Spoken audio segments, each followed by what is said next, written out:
তারেক রহমান বলেছেন দেশ যেন মৌলবাদের অভয়ারণ্য না হয়। এবারে নির্বাচন হবে ফ্যাসিবাদের পুনর্বাসন রোধের, মন্তব্য করেছেন মামুনুল হক। বিদেশে পাচারকৃত 40,000 কোটি টাকার সম্পত্তির সন্ধান পেয়েছে এনবিআর। কেউ কেউ নির্বাচন বাধাগ্রস্ত করার জন্য অনেকভাবে কথা বলছেন, এমনটাই মন্তব্য করেছেন অ্যানি। তফসিল না হয় আসন ভাগাভাগি নিয়ে আলোচনা হয়নি। এতক্ষণ শুনছিলেন সংবাদ শিরোনাম, এবারে বিস্তারিত।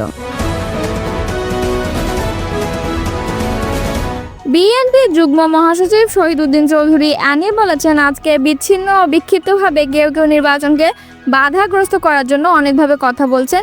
নির্বাচনমুখী ব্যবস্থাকে আরও বেশি দৃঢ়, জনগণের কাছে উৎসবমুখর পরিস্থিতিতে নিয়ে যাওয়ার জন্য আমরা সবাই দেশনেত্রী বেগম খালেদা জিয়া ও তারেক রহমানের নেতৃত্বে এক এবং ঐক্যবদ্ধ।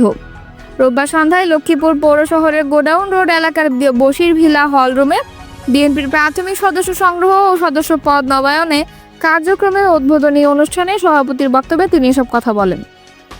জেলা বিএনপি ব্যানারে আয়োজন করা হয়। শহীদ উদ্দিন চৌধুরী বলেন, এদেশে হাসিনার বিচারকে ত্বরান্বিত করার মধ্য দিয়ে রাজনৈতিক সংস্কার অব্যাহত থাকবে। গণতন্ত্রের ভিতকে শক্তিশালী করতে হলে জনগণের সরকার প্রয়োজন। সেই জনগণের সরকারের সঙ্গে আমার আপনার সম্পৃক্ততা, সমাজ ব্যবস্থা, মানবিক দিক, সামাজিক দিক সহ সব কিছু মিলে রাজনীতিতে একটি সামাজিক পরিবেশ নিয়ে আসার জন্য এদেশে একটি নির্বাচিত সরকার খুব বেশি প্রয়োজন। জেলা বিএনপির যুগ্ম আহ্বায়ক অ্যাডভোকেট হাসিবুর রহমান সঞ্চালনায় এতে প্রধান অতিথি ছিলেন কেন্দ্রীয় বিএনপি সহশিল্পী ও বাণিজ্য বিষয়ক সম্পাদক সাবেক এমপি এবিএম আশরাফ উদ্দিন নিজাম। বাংলাদেশ থেকে অর্থ পাচার করে পৃথিবীর বিভিন্ন দেশে গড়া প্রায় 40,000 কোটি টাকার সম্পদের সন্ধান পেয়েছে জাতীয় রাজস্ব বোর্ডের কেন্দ্রীয় গোয়েন্দা সেল। চলতি বছরের জানুয়ারিতে এ থেকে 5টি দেশের 7টি শহরে অনুসন্ধান চালিয়ে তথ্য পাওয়া গেছে। প্রধান উপদেষ্টা প্রফেসর মোহাম্মদ ইউনূসকে জানিয়েছেন সিআইসির মহাপরিচালক আহসান হাবিব। আজ রোববার রাষ্ট্রীয় অতিথি ভবন যমুনায় এনবিআর চেয়ারম্যান মোহাম্মদ আব্দুর রহমান খান ও সিআইসি মহাপরিচালক প্রধান উপদেষ্টার সামনে এসব তথ্য তুলে ধরেন। তিনি আরও বলেন, এসব সম্পত্তি বাজেয়াপ্ত করে বাংলাদেশের অনুকূলে নিয়ে আসার জন্য এবং অর্থ পাচারের সঙ্গে জড়িত ব্যক্তিদের সাজা নিশ্চিত করতে কাজ করছে সিআইসি। 6টির অধিক আন্তর্জাতিক সংস্থা এই প্রক্রিয়ায় বাংলাদেশকে সহযোগিতা করছে। এখন পর্যন্ত আমরা যা পেয়েছি এটি টিপ অব দ্য আইসবার্গ। আমাদের কাছে এখনও প্রচুর তথ্য রয়েছে যা উন্মোচনে আরও সময় প্রয়োজন। সিএসএ মহাপরিচালক বলেন, এই অর্থ পাচারের সঙ্গে জড়িত ব্যক্তিরা শেখ হাসিনার আমলে কেন্দ্রীয় ব্যাংকের ডাটাবেস নিয়ন্ত্রণ প্রক্রিয়ায় নিজেদের লোক বসিয়ে ভূ তথ্য গায়েব করে দিয়েছিল।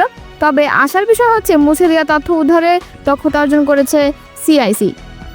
দেশের অর্থনৈতিক খাতের লুটপাটকে ভয়াবহ দেশদ্রোহিতা হিসেবে উল্লেখ করে প্রধান উপদেষ্টা বলেন, ভবিষ্যৎ প্রজন্মের জন্য একটি সুন্দর দেশ বিনির্মাণ করতে হবে।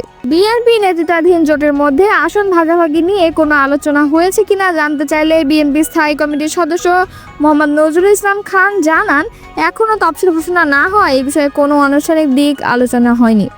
রোববার আগারগাঁওয়ের নির্বাচন ভবনে সিইসির সঙ্গে বৈঠক শেষে সাংবাদিকদের এসব তথ্য জানান তিনি। এদিন আসন্ন ত্রয়োদশ জাতীয় সংসদ নির্বাচনকে সামনে রেখে প্রধান নির্বাচন কমিশনারের সঙ্গে বৈঠক করে বিএনপি। বৈঠকে নির্বাচন প্রস্তুতি, আইন শৃঙ্খলা পরিস্থিতি, প্রবাসীদের ভোটাধিকার এবং নির্বাচনী আসনের সীমানা নির্ধারণ সহ বিভিন্ন বিষয় প্রধান নির্বাচন কমিশনারের কাছে তুলে ধরেছে দলটি। নজরুল ইসলাম খান জানান, ইসি তাদের নির্বাচনী প্রস্তুতি যথাযথভাবে নিচ্ছে, তবে আইন শৃঙ্খলা পরিস্থিতি নিয়ে তাদের কিছু উদ্বেগ আছে। বিএনপিও মনে করে দেশের আইন শৃঙ্খলা পরিস্থিতি কিছুটা দুর্বল হয়েছে, কিন্তু নির্বাচন কয়েক মাস পরে হয়, এই সময়ের মধ্যে পরিস্থিতি স্বাভাবিক হবে বলে তারা আশাবাদী। ইসি জানিয়েছে প্রয়োজন হলে তারা নির্বাচনে অধিক সংখ্যক সেনা সদস্য এবং সমুদ্র উপকূলবর্তী এলাকায় কোস্টগার্ড ও নৌবাহিনী মোতায়েনের অনুরোধ করবে। বিএনপিও রাজনৈতিক দল হিসেবে শান্তিপূর্ণ পরিবেশ বজায় রাখার উপর জোর দিয়েছে। সীমানা পুনর্নির্ধারণ প্রসঙ্গে বিএনপির বর্ষিয়ানের নেতা বলেন, ইসি নির্বাচনী এলাকা, ভৌগোলিক অখণ্ডতা, জেলা ও উপজেলার অখণ্ডতা এবং ভোটার সংখ্যাকে মূলনীতি হিসেবে বিবেচনায় নিয়ে সীমানা নির্ধারণের কাজ করছে। আইন অনুযায়ী রাজনৈতিক দলের পক্ষে এই বিষয়ে কোনো অভিযোগ জানানোর সুযোগ নেই, কেবল সংক্ষুব্ধ ব্যক্তিরাই অভিযোগ জানাতে পারেন। প্রবাসীদের ভোটের প্রসঙ্গে তিনি জানান, বিএনপির দাবির পরিপ্রেক্ষিতে প্রবাসী বাংলাদেশের ভোটাধিকার নিশ্চিত করার বিষয়ে আলোচনা হয়েছে। যাদের এনআইডি এবং ই পাসপোর্ট আছে তাদের ভোটাধিকার নিশ্চিত করার চেষ্টা চলছে। বিএনপি সাধারণ পাসপোর্টধারীদেরও ভোটার তালিকায় অন্তর্ভুক্তির অনুরোধ জানিয়েছে।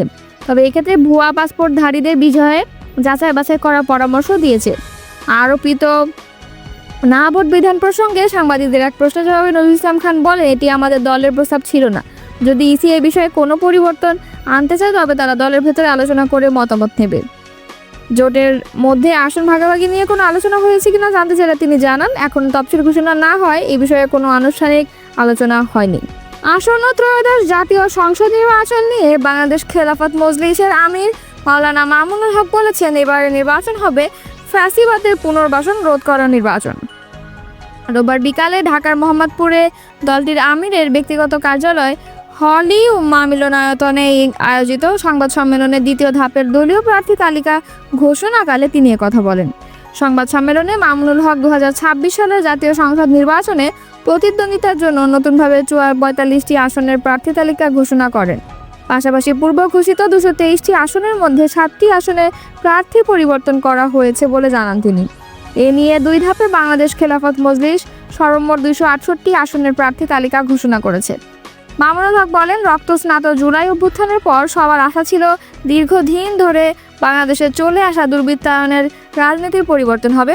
জাতীয় ঐক্যমত্য কমিশনে অনেক বিষয়ে ঐক্যমত্য গঠিত হলেও সংসদ কীভাবে গঠন হবে এ নিয়ে এখনও ঐক্যমত্য হয়নি। সংসদ দ্বিকক্ষের হবে এটাতে ঐক্যমত্য হয়েছে, তবে উচ্চকক্ষে পিআর পদ্ধতির বিষয়ে কমিশনের সিদ্ধান্তে বৃহত্তর রাজনৈতিক দল বিএনপি নোট অব ডিসেন্ট দিয়েছে। আমরা আশা করি দ্রুত এই বিষয়ে সমাধান হবে এবং নির্বাচনের উপযোগী পরিবেশ তৈরি হবে। তিনি বলেন, পিআর ছাড়া যদি উচ্চকক্ষ গঠিত হয় তবে এটি মূলত একটি বেকার পুনর্বাসন উচ্চকক্ষ হয়ে দাঁড়াবে। আমরা এই ধরনের বেকার পুনর্বাসনের জন্য কোনো কক্ষ চাই না। আমরা চাই এটি কার্যকর, সত্যিকার অর্থে সব রাজনৈতিক দলের অংশগ্রহণমূলক উচ্চকক্ষ। মামুনুল হক আরও বলেন, আমরা আশাবাদী আগামী নির্বাচন গণ অভ্যুত্থানের সব অংশীদার রাজনৈতিক দলের ঐক্যমত অনুষ্ঠিত হবে। এবারে নির্বাচন হবে ফ্যাসিবাদের পুনর্বাসন রোধ করার নির্বাচন। আমরা লক্ষ্য করেছি ফ্যাসিবাদের দীর্ঘদিনের সহযোগী জাতীয় পার্টি নতুনভাবে মাঠে নামার চেষ্টা করেছে। জাতীয় পার্টির মাধ্যমে ফ্যাসিবাদের পুনর্বাসনের আশঙ্কা রয়েছে। তাই আমরা সব ফ্যাসিবাদ বিরোধী রাজনৈতিক পক্ষকে আহ্বান জানাই। সংবাদ সম্মেলনে আরও উপস্থিত ছিলেন বাংলাদেশ খেলাফতে মজলিসের নায়েবে আমির মাওলানা মাহবুবুল হক।